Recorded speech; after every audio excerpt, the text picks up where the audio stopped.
berkenan untuk meridhoi dan mudah-mudahan berkenan untuk mencatat semua tentang nikah bahwa dia sunnah para rasul. Surat yang ke-1338 Allah katakan walaqad arsalna rusulan min qablika wa ja'alna lahum azwajan wa dzurriyyah.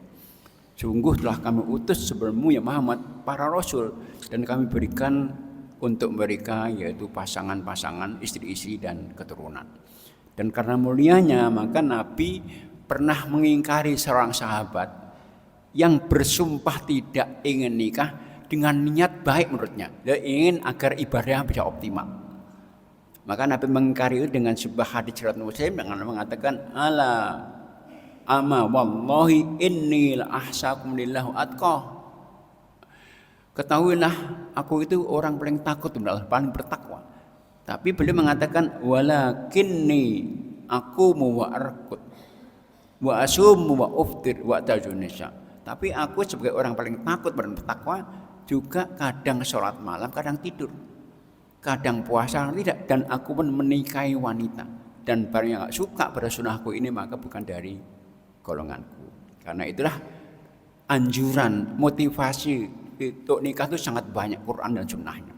Namun sebagai ibadah yang mulia, dia harus sama dengan yang lain. Dalam melaksanakannya harus sesuai ilmu. Karena ibadah tanpa ilmu ya bisa tidak bermanfaat, bahkan bisa dosa karenanya. Nah, ilmu yang harus menyertai nikah ini tentunya dalam semua prosesnya. Dalam nikah itu ada 3 proses. Proses sebelum nikah, pranikah, mulai dari persiapan termasuk memilih calon, khitbah, kemudian proses akad nikahnya yang kita telah bahas, dan proses setelahnya ini panjang. Ya, dengan akad nikah akan muncul banyak hukumnya. Yang hukumnya mengikat suami istri itu sampai dia wafat atau sampai dia cerai. Sehingga panjang, maka berilmu semua ini. Nah, kita bahas dulu tentang di antara hukumnya itu yaitu kemahraman antara mempelai dan mertua kandungnya. Dan kemahraman antara mempelai dan mertua kandung mahramnya abadi. Artinya meskipun suami istri itu cerai atau wafat, mertua kandung masih mahram. Sehingga dalam Islam kewajiban seorang menantu untuk menghormati mertuanya sama dengan orang tuanya karena mahramnya abadi. Maka enggak ada namanya nikah dengan mantan mertua karena mahramnya abadi. Yang kedua yaitu hukum tentang waris yang nanti ini panjang ini. Artinya seorang itu akan bisa menjadi ahli waris dengan 2 sebab. Dengan sebab nasab, hubungan darah, yaitu ke atas bapak, ibu, kakek, nenek, anak ke bawah, cucu, termasuk samping, saudara kandung, saudara bapak, saudara ibu, paman, ponakan. Itu. Nah, kedua adalah karena pernikahan. Dengan pernikahan yang sah, rukun yang terpenuhi, meskipun nggak tercatat di KUA, itu sudah sah yang karena muncul hukum waris antara suami istri ini dan mertuanya, bukan mertuanya. Artinya ketika pernikahan sah, kok salah satu meninggal maka pasangan mendapatkan warisan dari yang meninggal itu. Itu otomatis.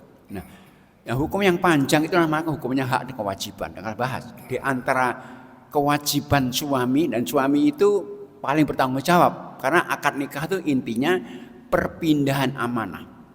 Seorang wanita yang selama ini dalam amanah orang tuanya, karena beristri oleh seorang suami, maka suami itu mengambil amanah. Maka wanita itu menjadi tanggung jawab penuh oleh suaminya. Jadi suami tanggung jawab penuh, sehingga baik buruknya tanggung jawab suami lagi, bukan tanggung orang tua lagi. Nah, kewajiban yang muncul atas suami kepada istri itu 2 macam. Ada yang material, ada yang immaterial. Immaterial itu intinya menjamin istrinya itu selamat dari neraka. Harus menjamin. Maka Allah perintahkan untuk para suami itu dalam Al-Quran surat 6 ayat 6, ya ayyuhalladzina amanu qu anfusakum wa ahlikum nar. Wahai para suami, orang beriman, jagalah diri kalian dan keluarga kalian dari api neraka. Nah, itu kewajiban immaterialnya.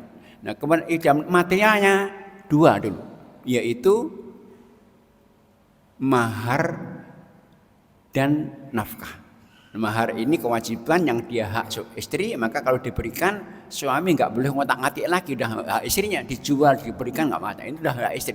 Yang kedua nafkah, dan nafkah minimal itu adalah yang Allah sebutkan 3, yaitu yang Allah sebutkan dalam surat Al-Baqarah 233, yaitu makan, minum, pakaian, dan disebutkan surat 5 ayat 6 yaitu tentang tempat tinggal. Ini nafkah minimal yang harus diberikan suami kepada istri secukupnya yang layak. Nah, kita akan bahas khusus nafkah ini. Nafkah itu bahasa kita infak ya. Infak itu nafkah yang artinya membelanjakan, memberikan belanja. Nah, nafkah ini memang sebenarnya tidak hanya mengikat seorang suami, tapi mengikat semua orang muslim. Dan orang muslim, karena infak nafkah ini dalam Islam bagian dari iman. Mengikat siapa kita, yang kaya dan miskin, kalau miskin yang mampu, dan karena bagian dia sifatnya harian nafkahin. Nabi mengatakan dari seorang muslim tentang nafkah itu harian sifatnya. Nabi mengatakan ma min yaumin yusbihul ibadu illa wa malakani yanzilan. Tidak ada satu hari pun ketika seorang muslim hidup sampai pagi hari kecuali ada 2 malaikat yang Allah turunkan untuk mendoakan orang itu. Ketika orang yang didatangi itu infak, maka doa malaikat pertama baik. Allahumma a'ti munfiqan khalafa. Ya Allah, berikanlah ganti kepada hamba-Mu yang infak ini. Maka orang infak itu enggak akan miskin. Enggak mungkin miskin. Tapi ketika yang didatangi itu enggak infak, doa yang kedua malaikat huruf. Allahumma a'ti mumsikan talab. Ya Allah, berikan kehancuran bagi hamba-Mu yang infak. Nah, infak itu wajib atas diri sendiri dan atas orang lain. Ya, untuk atas diri sendiri, jadi seorang itu ketika, dan ini pertama, jadi orang ketika punya harta, maka dirinya harus pertama untuk untuk bisa hidup, infak untuk memberikan makan minum. Yang kedua untuk orang lain. Nah, untuk orang lain ini bisa sebab 2. Pertama sebab pernikahan. Itu istrinya, anaknya, kewajiban orang tua dan suaminya itu. Kedua karena sebab kebutuhan. Artinya seorang muslim itu ketika dia punya harta, kok nggak ada hubungan kerabat, nggak ada hubungan pernikahan, tapi dia butuh tetangga tahu, dia wajib aja infak. Nah, ini dikaitkan dengan iman. Dalam sebuah riwayat dikatakan la yu'minu man bata sab'ana wa jaruhu ja'in. Tidak beriman seseorang, tidak sempurna maksudnya imannya kalau dia bisa tidur kenyang sementara mengetahui tetangganya kelaparan. Seorang itu kalau punya harta uangnya 5.000 saja, kalau sudah bisa makan minum dengan 3.000, ada 2.000 sisa, ada tahu dia tangganya nggak makan, wajib diinfakkan itu. Nah, suami khusus itu, suami itu tanggung jawab infak ini penuh. Nah, maka bahkan begini, kalau suami itu punya harta, infaknya bukan pada istri anaknya, tapi kepada semua tanggung jawab, bapaknya, ibunya, kerabatnya. Jadi kalau suami punya harta lebih, tentunya pertama kali kewajiban daripada anak istrinya, yang tadi 4 tadi. Nah, kalau lebih, bapaknya enggak punya, ibunya enggak punya, kerabatnya enggak punya, itu juga tanggung jawabnya. Maka kalau seorang suami itu majbur, kok bapaknya meninggal, dia punya adik-adik perempuan, enggak punya, maka tanggung jawab laki-laki itu. Nah, kerabatnya bahkan para ulama mengatakan, Imam Syafi'i waris. Hanya kerabat bisa bapak, ibu, ponakan, paman. Ya, kalau mereka, tapi syaratnya suami itu punya kelebihan dan mereka kekurangan, nggak bisa menutup kebutuhan pokok. Itu tanggung jawab laki-laki suami itu. Itu nafkahnya. Ya bentuknya tadi Pak. Nah, kita akan lanjutkan ya, materi berikutnya. Jadi dalam orang nikah itu harus dengan niat untuk selamanya. Orang nikah niatnya sementara haram, zina dia. Seorang niat nikah 30 tahun, ceraikan itu dah zina terus. Sejak nikah langsung zina karena niatnya sementara, nikah sementara. Tapi namanya pernikahan, keluarga itu bukan tidak mustahil terjadi masalah. Dalam keluarga siapa saja, termasuk keluarga Nabi. Nabi itu telah menceraikan istrinya. Tapi kemudian dirujuk kembali. Nah sama keluarga kita bisa jadi masalah. Nah, tetapi ketika ada masalah keluarga itu hendaknya cerai tidak jadikan sebagai solusi. Harus ada upaya perbaikan optima. Setelah mentok nggak bisa baru cerai.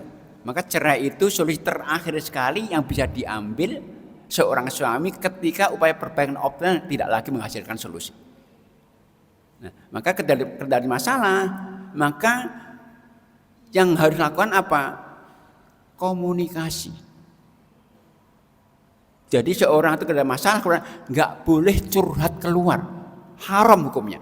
Untuk menyampaikan aib pasangannya keluar, haram hukumnya. Karena Allah gambarkan dalam surah Al-Baqarah 187 ya, kata Allah, hunna libasul lakum wa antum libas. Kalian itu pakai pakaian, tutup auratnya. Maka curhat keluar itu haram hukumnya. Kecuali ketika komunikasi berdua nggak bisa dilakukan, dan itu pun hanya kepada orang yang diyakini bisa memberikan penengah, jadi penengah, berikan solusi, bukan kepada sembarangan. Itu dosa besar. Maka itu seharusnya katakan banyak contoh orang curhat kepada orang bukan yang kompeten itu sering jadi korban. Contohnya korban reuni, itu terlalu banyak itu karena curhat. Nah maka kalau Allah mengatakan kalau jelas-jelas suami istri itu maksiat ya, jelas maksiat, nusus namanya, itu suami harus melakukan tahapan-tahapan. Allah katakan dalam surah An-Nisa 34, 35, nasihati dengan cara yang baik. Kalau nasihat itu nggak bisa memberikan solusi, memberikan perbaiki istri yang maksiat, maka pisah ranjang. Itu pun nggak bisa menghasilkan solusi, maka boleh mukul yang tidak menyakitkan, untuk menyadarkan agar dia salah. Kalau itu juga bisa nggak berikan solusi, tetap saja maksiat, maka Allah mengatakan hadirkan juru runding dari keluarga laki-laki perempuan untuk juru runding gimana ini memperbaiki ini, nasihat mereka. Itu pun nggak berhasil, dikatakan bisa musyawarah, artinya damai. Udahlah, kamu nggak usah maksiat, tapi saya tambah nafkah, damai. Kalau itu nggak berhasil, baru boleh cerai. Cerai pun dipersulit. Seorang suami nggak boleh menceraikan istri dalam keadaan istri itu haid. Maka kalau upaya nasihat, pisah ranjang, mukul, damai nggak berhasil, mau menyeraikan tetap tanya, kamu haid nggak? Kalau haid nggak boleh. Dosa besar orang laki-laki mencarikan dalam keadaan haid itu, karena memperpanjang masa iddah. Dan nggak boleh juga dalam suci masih sudah digauli sampai dipastikan nggak ada janinnya, sehingga cerai dipersulit sama Islam. Dan dalam ini suami yang harus paling bertanggung jawab untuk mencari solusi, karena dia sebagai pemimpin.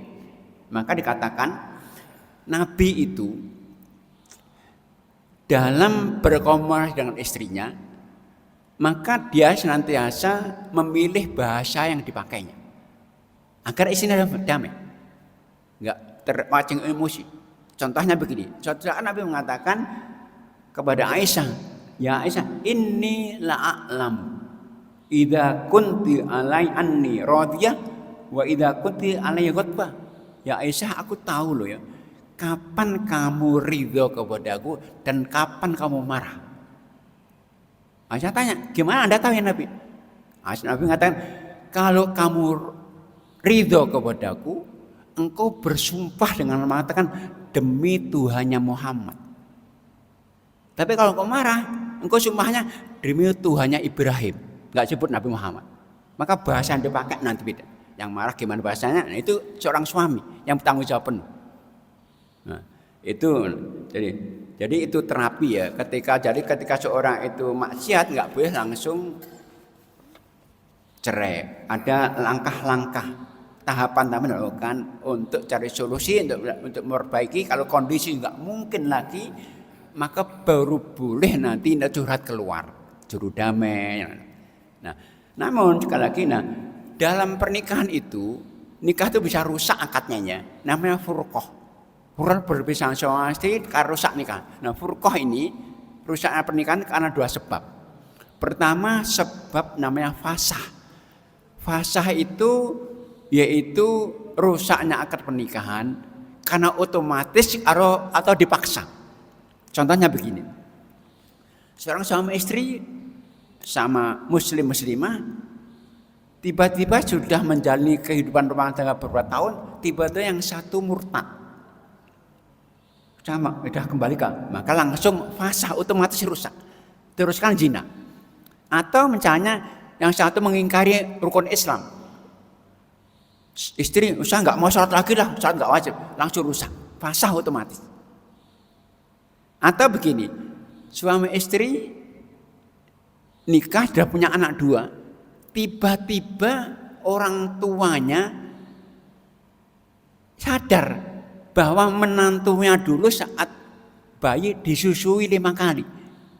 Dari berarti otomatis fasah. Nah, dan fasah bisa paksaan. Yang memaksa pengadilan. Contohnya begini, suami istri kok nggak damai, suaminya zalim misalnya pada KDRT. Tapi istri minta cerai, nggak menceraikan suami, maka pengadilan maksa diceraikan. Difasah namanya, rujuk otomatis fasah. Nah, fasah ini rusak akad pernikahan dan langsung rusak akadnya. Sehingga kalau mereka mau rujuk itu harus menunggu masa iddah selesai dan harus akad ulang baru. Itu fasah. Tapi fasah bisa pilihan. Pilihan begini. Seorang wanita itu kan kalau nikah nggak harus balik ya. Wanita nggak balik, laki-laki sama. Tapi kalau belum balik nggak baru berkumpul. Nah, ketika ada seorang wanita dinikahkan bukan oleh bapaknya, bukan oleh kakeknya karena bapak nggak ada, dipanggil oleh pamannya, saudaranya belum balik, dinikahkan, maka saat balik itu punya hak untuk meneruskan atau membatalkan. Kalau teruskan nggak perlu akad baru, batalkan itu namanya fasah pilihan. Ketika balik wanita itu bisa memilih batalkan saja nggak suka, karena belum berhubungan juga. Nah itu fasah. Yang kedua karena tolak. Nah tolak ini atau cerai bahasa kita itu adalah hak mutlak suami. Istri nggak punya hak untuk mentalak. Tapi talak itu ada hukumnya. Hukumnya bisa sunnah, bisa bid'ah, dosa besar. Nah talak yang sunnah itu syaratnya 3. Kalau 3 syarat nggak terpenuhi berarti nakah bid'ah. Pertama harus ada alasan syar'inya. Apa alasannya? Kemaksiatan. Istri nggak taat lagi kepada suaminya, suami dzaulim kepada istrinya, istri udah nggak mau sholat lagi. Nah itu namanya kemaksiatan. Tapi kalau alasannya nggak syar'i, karena mungkin tertarik dengan pasangan lain, maka dosa besar. Tolaknya sah, dosa besar. Bahkan dikatakan kalau wanita itu minta talak suaminya, alasannya nggak syar'i, itu nggak bisa mencium surga. Ayyuma imra'atin sa'alat zawjaha talak min ghairi ba'sin, kata Nabi, kalau wanita minta suaminya talak, alasannya nggak syar'i, maka haram mencium surga. Sama suami ketika minta istri tanpa alasan itu dosa besar. Itu pertama. Yang kedua, haid itu harus dalam keadaan wanita itu maksiat dan suci belum dikauli. Kalau seorang laki-laki mentalak istri dalam keadaan haid, dosa besar, tapi sah. Ada kasus begini. Abdullah bin Umar bin Khattab, putranya Umar bin Khattab, itu pernah mentalak istrinya haid. Maksiat karena istrinya. Nah, Umar tahu. Maka Umar lapor ke Nabi, "Ya Rasulullah, talaqa ibni imra'atahu wa ya haidun." Kan Nabi, anakku baru mentalak istri dalam haid. Maka dia mengatakan murhu, perintahkan untuk merujuk kembali. Kalau nanti sudah suci nggak dikauli, silahkan talak. Tapi kata perintah rujuk berarti talaknya sah, tapi dosa. Yang ketiga, talak itu adalah sunnah. Kalau maksiat, kemudian dalam keadaan suci dan satu persatu. Nggak boleh talak kamu 2 kali, 3 kali, 4 kali, nggak boleh. Dosa besar. Itu talak. Jadi talak kalau nggak ada syar'i bid'ah dosa. Talak karena haid dosa. Talak langsung sekaligus lebih satu kali dosa besar. Nah tolak itu tidak boleh main-main. Karena sendau gurau pun sah. Nabi mengatakan hadisnya Abu Dawud, Tirmidzi, talasun jidduhuna jiddun wa jiddun. Ada 3 perkara dan pernikahan itu kalau dilakukan serius juga ada jatuh hukum. Kalau sendau gurau pun serius juga jatuh hukum juga. Apa itu? Nikah, talak dan rujuk. Maka seorang suami misalnya baru saja nonton sinetron ini, kok ceritanya masalah keluarga cerai, langsung mengatakan istrinya, "Damai, Dek, saya cerai ya kamu." Jatuh. Atau istrinya mungkin membangkang disuruh, "Oh, cerai kamu." Jatuh. Atau suami misalnya di kantornya ada teman wanita ini, kok rupanya tertarik nikah kedua. Gimana kalau kamu bisa nikahi? Wanita mengatakan, "Kan kamu udah punya istri, sudah cerai kok." Jatuh. Saya ini nggak tahu. Maka jangan mudah-mudah mengatakan cerai. Jatuh otomatis. Dan cerai itu akad lazim. Akad kalau sudah disampaikan nggak bisa dibatalkan. Nah, cerai kamu, oh nggak jadi, nggak jatuh cerai. Dan bilangannya berlaku terus. Dan cerai itu yang boleh rujuk 2 kali saja. Cara pertama rujuk silakan. Cerai kedua, kalau cara 3 nggak boleh rujuk lagi. Artinya apa? Dan bilangan nggak, artinya kalau cerai rujuk bilangannya 1, nggak terhapus bilangannya. Kok 10 tahun lagi cerai lagi 2, 10 tahun cerai 3. Jadi bilangan cerai itu nggak terhapus dengan rujuk, terus berlanjut selama dia masih berkeluarga. Maka jangan main-main cerai. Nah istri nggak bisa menceraikan suaminya, cuman dia punya hak untuk minta cerai. Kalau suaminya zalim, bisa minta cerai. Dan ketika si istri minta cerai, suami wajib menceraikan. Kenapa? Kalau nggak menceraikan berarti berlaku zalim terus. Nah kalau nggak menceraikan, nggak mau, maka pengadilan maksa, maka gugat pengadilan, paksa oleh pengadilan cerai. Ada kasus begini, ada seorang wanita sahabiah ini, itu rupanya sudah tidak lagi damai dengan suaminya. Datang kepada Nabi, "Ya Nabi, saya nggak damai lagi, saya nggak ikhlas lagi, saya kufur." Maka Nabi langsung mengatakan kepada wanita itu, "Siapkah Anda mengembalikan mahar yang Anda terima?" Jadi kalau istri itu minta cerai, itu istri harus wajib mengembalikan mahar. Nah kemudian maharnya itu kebun kurma luas sekali. "Ya Nabi, tambah pun saya siap karena nggak mampunya untuk bertahan dengan istrinya." Nah akhirnya suami yang dipanggil, "Terima maharmu, ceraikan istrimu." Dipaksa oleh Nabi karena sudah tidak damai lagi. Karena nikah untuk kedamaian, nggak damai untuk apa dilanjutkan. Nah, itu jadi cerai bisa terjadi karena permintaan istri. Tapi wajib istri itu mengembalikan mahar. Tapi keputusan tetap di suami. Kalau saya memutuskan pengadilan, maka cerai itu yang bisa memutuskan 2, suami atau pengadilan. Nah, untuk cerai ini ada rukunnya ya. Rukunnya apa? Pertama ada pelaku mutalik namanya, yaitu pelaku tolak yaitu suami. Seorang suami baru boleh menceraikan istrinya kalau dia mukallaf, dia berakal dan balik. Kalau belum nggak berakal, nggak berak dia. Misalnya seorang suami kok nggak berakal lagi, gila misalnya, nggak berak menceraikan. Tapi kalau istrinya nggak tahan, nggak siap dengan suami yang gila, maka istri bisa mengajukan pengadilan, memutuskan pengadilan. Kemudian cerai itu harus atas kemauan sendiri, nggak boleh dipaksa. Orang tua pun nggak boleh maksa menceraikan istrinya. Itu, nah, gimana dengan cerai marah? Seorang suami menceraikan, dia mukallaf, dia nggak berakal, dan atas kemauan dia menceraikan tapi marah, sah. Karena di masyarakat ada mengatakan kan cerai emosi nggak sah. Saya tanya, memang ada cerai nggak emosi? Orang damai bisa cerai nggak ada, cuma emosi. Cerai nggak sah itu hadisnya begini. La tolako fi'il. Tolak nggak sah kalau akalnya tertutup, mabuk, gila, itu nggak sah baru. Kalau emosi ya sah. Karena semua cerai itu emosi, marah. Maka kalau cerai emosi nggak sah berarti nggak ada cerai.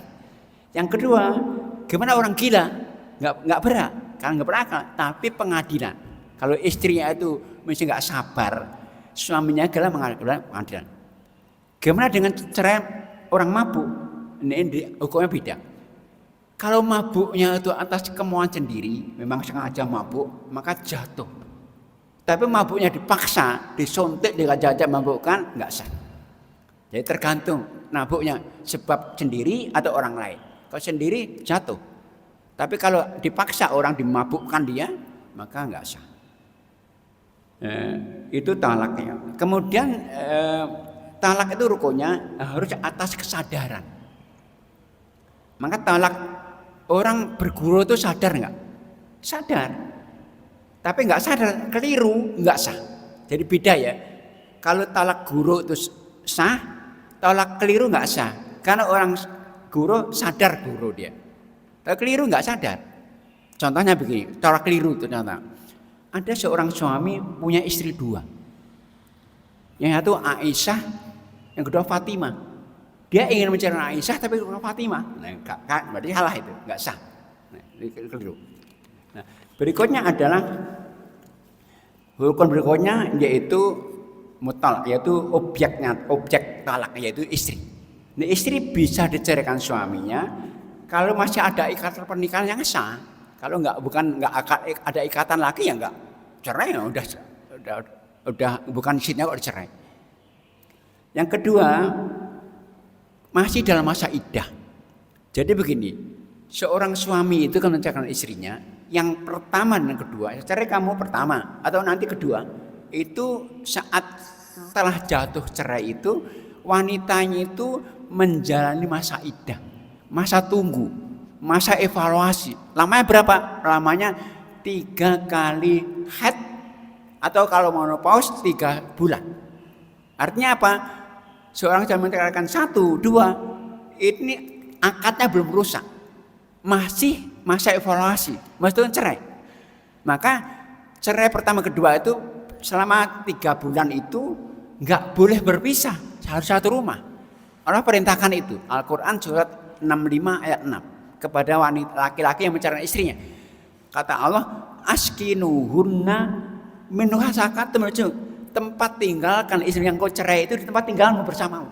Karena masa evaluasi ini nggak boleh keluarkan. Kalau suami mencurahkan berarti mengeluarkan istrinya zalim. Nah, cuma kadang-kadang di masyarakat kita kalau cerai kembalikan orang tua ini. Oh, nanti bisa ada yang ngomporin, nanti nggak nyampe lagi. Untuk di rumah agar evaluasi. Sehingga apa? Kalau cerai masa iddah itu belum habis, belum 3 bulan, tidak cerai. Kalau rujuk nggak perlu akad baru.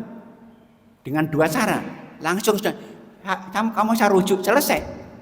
Dan istri nggak boleh menolak, karena masih istrinya.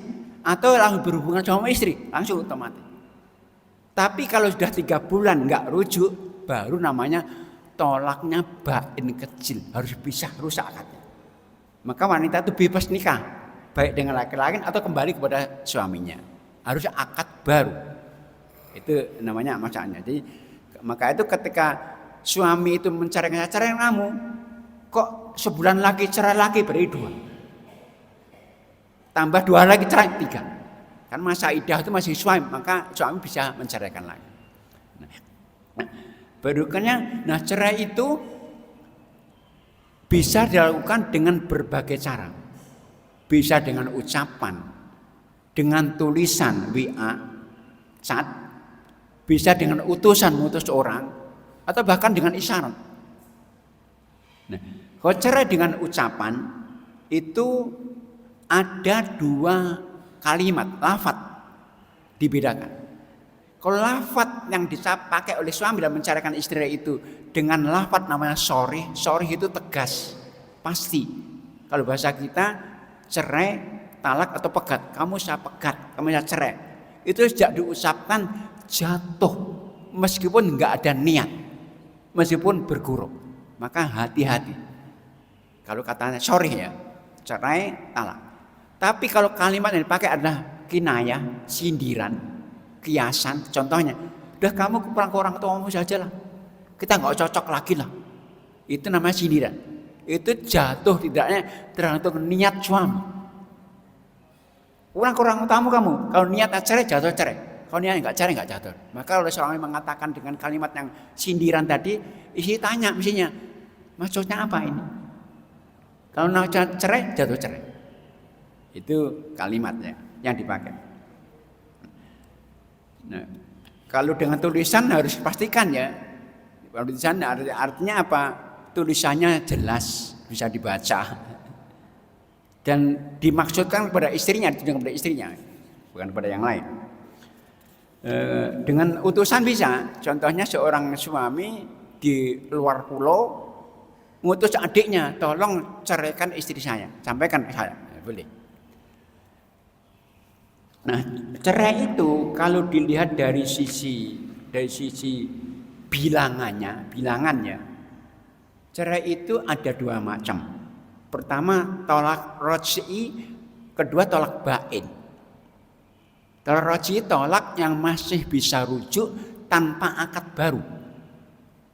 Itu tolak tadi, tolak pertama dan kedua belum habis masa iddah. Jadi jangan sampai menceraikan satu atau yang kedua nanti. Kok belum 3 bulan dari kata-kata cerai itu diucapkan, maka rujuk tanpa ada akad baru. Bisa langsung saya rujuk kamu atau yang berhubungan suami. Yang kedua tolak bain. Nah, tolak bain itu ada dua macam, bain kecil dan bain besar. Bain kecil itu adalah ketika suami mentalak istrinya setelah 3 bulan nggak merujuk, berarti bain itu. Akadnya rusak. Rujuk boleh, tapi harus akad baru. Seperti dulu, ada saksi, ada wali, ada mahar lagi. Terus bain namanya, bain kecil.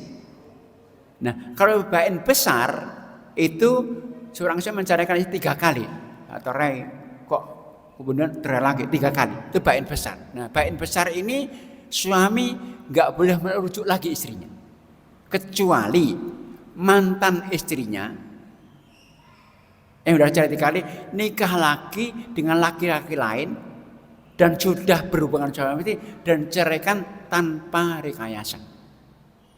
Sehingga apa? Hampir mustahil orang cerai 3 itu rujuk kali lagi. Kenapa?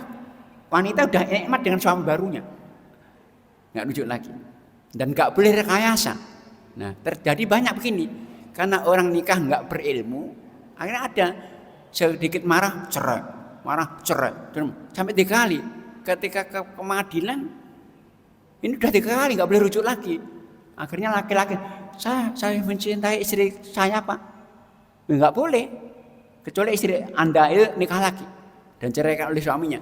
Nah, tapi akhirnya anak itu yang emosional tadi akhirnya merekayasa temannya, tolong yo nikahi mantan tapi ceraikan, itu boleh, nggak boleh zina jadinya nanti.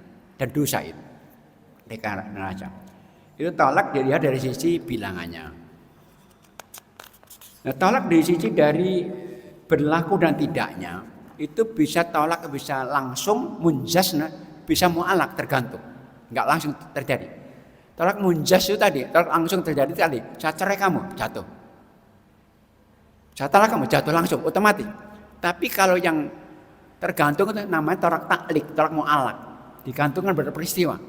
Kalau kamu sebulan lagi masih juga keluar rumah tanpa izinku, maka talak. Nah, ternyata istri sebulan lagi, maka talak. Tergantung waktunya yang akan datang. Bahkan ada kejadian begini. Ada seorang suami masih kuliah ini, ambil S2. Nah, rupanya saat suami bikin skripsi, isinya ganggu terus. Akhirnya suami mengatakan, kalau saya nggak lulus cerai kamu, nggak lulus cerai jatuh. Jadi kan dari nantal mu'alak namanya. Di buku nikah kita tuh ada fakta, buku nikah kita. Maka bapak-bapak itu kalau membaca bahaya itu. Nah itu nggak boleh maksa. Kau milih baca nggak baca. Kalau membaca, karena itu kalau saya suami meninggalkan istri dalam berapa waktu jatuh talak, jatuh bener itu kalau. Jadi talak taklik namanya, talak digantungkan. Ini tolak yang berikutnya, tolak dilihat dari sisi hukumnya tadi ada tolak sunnah bid'ah. Tolak sunnah itu kalau ada alas syar'i, saat istri tidak suci dan belum galui dan satu persatu. Nah, tolak dengan keputusan hakim itu bisa, namanya fasah tapi. Jadi kalau hakim mentalak itu fasah. Contohnya tadi, istri minta cerai suaminya, suami nggak mau menceraikan, maka hakim memutuskan fasah. Atau begini, suami istri itu nggak akur, tapi nggak cerai-cerai, maka pengadilan maksa ceraikan, fasah. Nah fasah itu akadnya rusak langsung, maka rujuk harus akad baru. Nah cuman kalau tolak tadi atas inisiatif istri, itu disebut namanya khulu. Jadi istri udah nggak tahan pada suaminya yang dolim, ceraikan saya, ya cerai. Ya ceraikan. Jatuh itu namanya khulu. Khulu itu sama fasah ya. Akadnya rusak langsung. Rusak langsung. Dan istri wajib memberikan mahar. Cuman masa iddahnya hanya 1 kali haid saja. Jadi ketika istri minta cerai, suami langsung ya cerai. Maka langsung rusak masa iddah 1 bulan. Tapi harus pisah ini. Karena rusak. Nah kalau merujuk lagi harus akad baru setelah masa iddah selesai. Dengan ada wali, 2 saksi, ijabul mahar kembali. Itu namanya khulu. Nah, bagaimana dengan seorang suami yang mengharamkan istrinya? Ngomong haram bagiku. Itu namanya sama dengan sumpah. Haram bener. Sudah saya nggak mau berhubungan kamu, saya haram berhubungan kamu. Maka langsung itu namanya sudah haram baginya. Namanya ilah. Haram. Kalau berhubungan nggak boleh. Nah kalau mau berhubungan, tapi nggak rusak akadnya. Akadnya nggak rusak. Tapi nggak haram. Kalau mau berhubungan harus membayar denda kafarah. Jadi menyesal dia, haraman kamu, maka boleh. Maka kalau menyesal mau berhubungan maka kafar. Kafarnya apa? Kafarah yamin. Surat 5 ayat 9. Memberikan makan kepada 10 orang miskin. Atau memberikan pakaian mereka, kalau nggak bisa puasa 3 hari. Itu orang mengharamkan istrinya. Nah, dalam Islam ada istilah nikahan, ada namanya li'an. Li'an itu begini. Ini yang rawan ini ya. Li'an itu ketika suami itu menuduh istrinya berzina tanpa ada bukti 4 orang menyaksikan. Atau suami nggak mengakui kandungan istrinya. Nah itu suami itu menuduh, qadzaf, itu dosa besar. Kalau tanpa ada bukti 4, semua menyaksikan ini dan itu nggak mungkin. Nah maka kalau suami menuduh istrinya berzina atau nggak mengakui kandungan, maka suami dalam Islam ya didera, dicambuk sebanyak 80 cambukan. Di hadapan orang banyak disaksikan. Karena dosa besar menuduh tanpa bukti. Nah, tapi suami itu kalau nggak mau dicambuk, mau bebas cambuk, maka harus bersumpah di pengadilan 5 kali sumpahnya. Disaksikan orang banyak. Sumpahnya apa? Demi Allah, tuduhan saya itu benar. Istri saya berzina.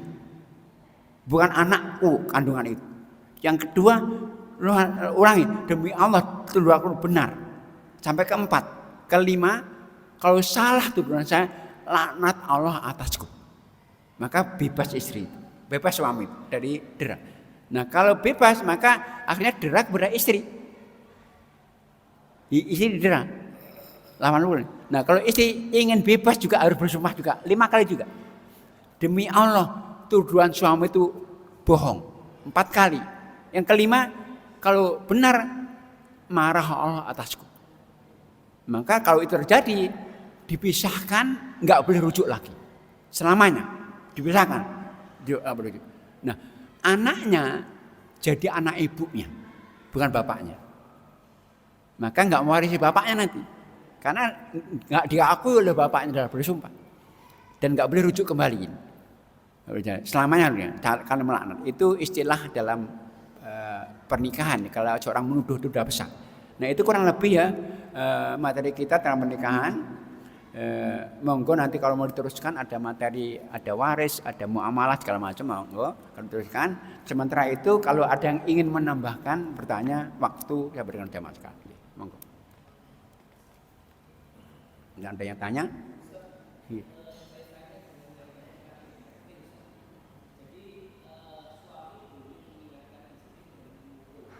Mukul.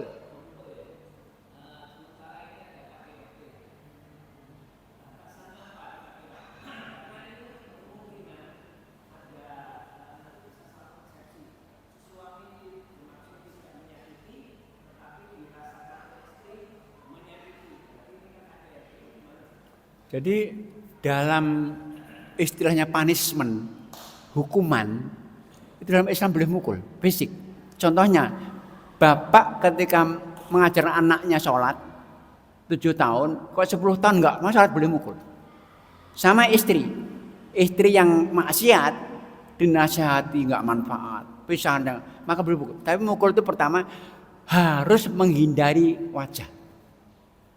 Kedua, enggak boleh menyakitkan. Ya ini tentunya relatif ya menyakitkan. Jangan ya mungkin dicubit saja mungkin. Jadi enggak menyakitkan. Kenapa? Pukulan itu sifatnya mendidik, ingatkan, untuk menyadarkan Anda itu salah loh gitu. Jadi jika itu memang namanya pukulan itu pertama harus menghindari wajah. Maka dalam Islam kenapa tinju itu haram kan disasar wajah. Mukul wajah itu enggak boleh. Maka sama suami, bapak ketika mengajar anaknya, panis bentuknya, pukul, hindar dan tidak boleh menyakitkan. Menyakitkan jadi nanti KDRT nanti, bisa ke Polres nanti. Nanti boleh masuk. Ada yang lain mungkin?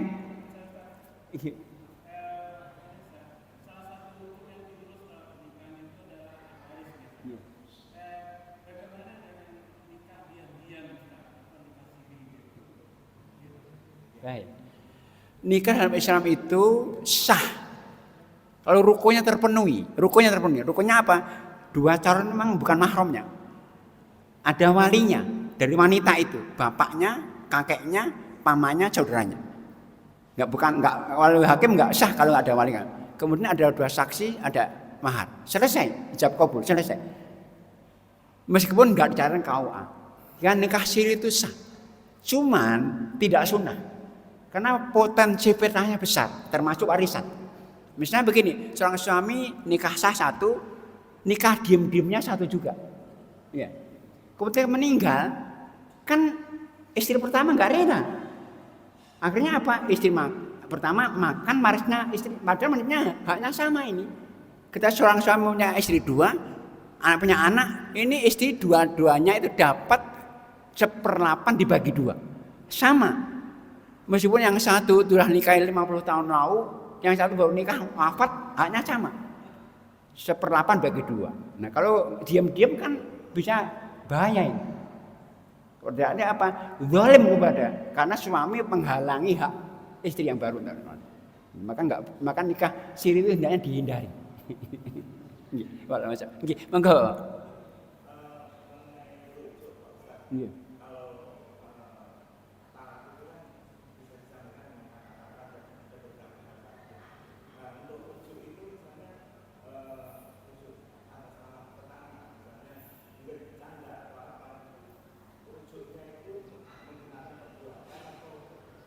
Baik.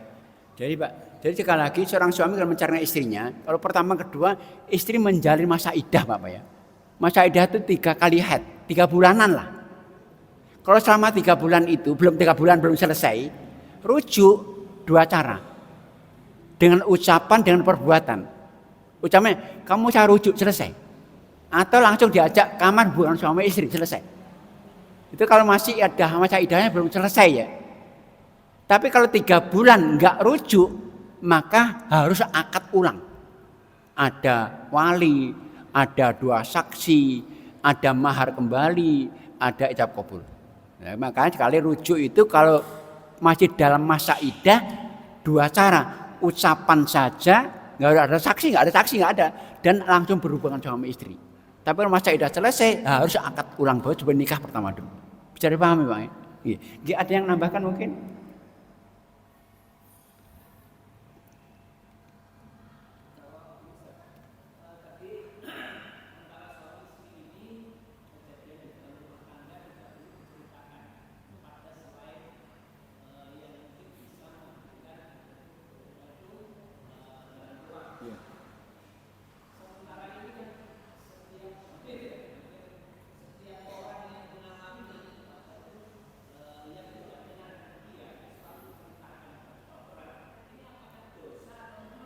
dosa. Dosanya besar karena membuka aib pasangannya. Nah, aib orang lain nggak boleh, apalagi pasangannya dibesar lagi. Karena maka Allah katakan suami itu pakaian, tutup aibnya semua, itu auratnya tutup. Maka curhat itu nggak boleh. Kecuali tadi kepada orang yang diyakini bisa solusi. Setelah komunikasi nggak bisa. Maka sahabiah dulu curhatnya ke Nabi. Contohnya begini, Hindun itu seorang wanita sahabiah yang suaminya kaya raya, Abu Sufyan namanya. Tapi dolim, kenapa nafkahnya nggak cukup, pelit sekali. Ngadunya ke Nabi. Ya Rasulullah, suamiku itu pelit sekali, nggak cukup nafkah untuk aku. Maka kalau aku curi, kata Nabi, curi saja kata Nabi. Nah akhirnya Nabi menasihati, dan Nabi yang menasihati Abu Sufyan. Jadi diharapkan bukan sembarang orang curhatnya ke temennya, rawan itu dosa besar kan, membuka aib. Ada yang nambahkan?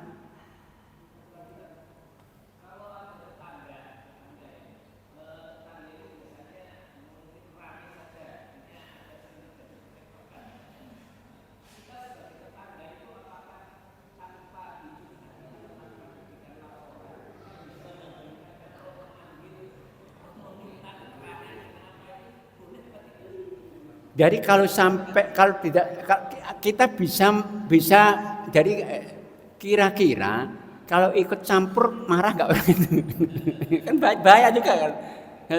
Tapi bisa perorangan. Kalau kata suaminya datang, ada yang bisa saya bantu. Ya begitu nggak apa-apa. Tapi jangan langsung masuk urusan orang lain itu, bahaya juga itu. Tapi kalau terjadi kedoliman, dan KDRT misalnya, itu dolim, kita wajib ikut campur. Ikut campur. Karena nggak boleh kita membiarkan orang terdolimi. Istrinya dipukuli misalnya, nggak boleh kita membiarkan, lalu kita campur dengan cara yang baik. Tapi kalau tidak, hanya percetokan mulut saja, kalau mereka nggak minta tolong, jangan ikut campur. Urusan orang lain, keluarga lain. Kita bisa ikut campurnya kalau memang ada hal yang memang harus kita tolong. Ada yang lain mungkin cukup ya. Baik, mungkin sementara itu mohon maaf kalau ada khilaf. Billahi taufiq. Assalamualaikum warahmatullahi wabarakatuh.